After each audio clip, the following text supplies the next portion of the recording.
You know those apologies that were never spoken?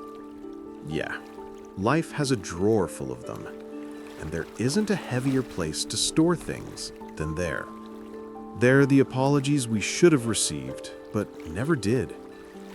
And there are the harder ones, the ones we should have given, but we let them slip, hoping time would fix everything. Spoiler, time doesn't fix it. It just buries it deeper. Truth is, nobody really teaches us how to apologize. When we were kids, the most they made us do was mutter, "Sorry," after shoving someone on the playground. We grew up thinking that was enough. 2 syllables, problem solved. But adulthood, it doesn't work like that. If regret had punctuation, it would be followed by silence. A long one.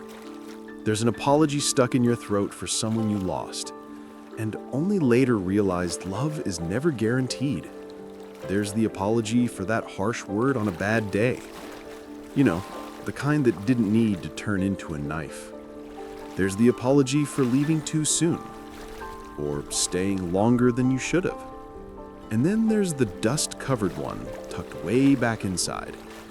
The apology you never gave yourself. That one's the stubborn kind, because forgiving others already takes strength. But forgiving yourself? That's like trying to clean the whole house on a Sunday night. Too late and too early at the same time. The truth is, everyone carries some regret. Some small, some big enough to shadow years.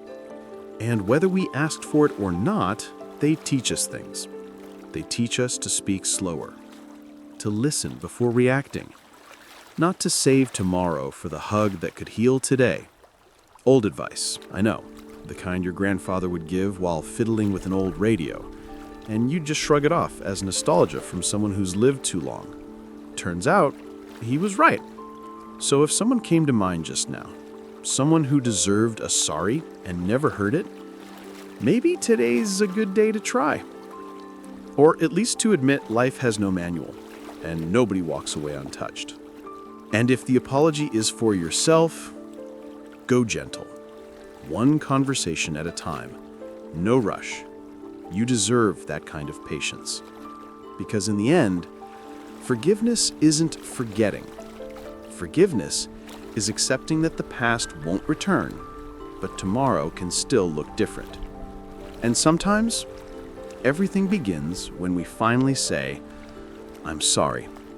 Truly. Now go. The night is quiet, and the world is rushing too fast to ignore a heart brave enough to be honest.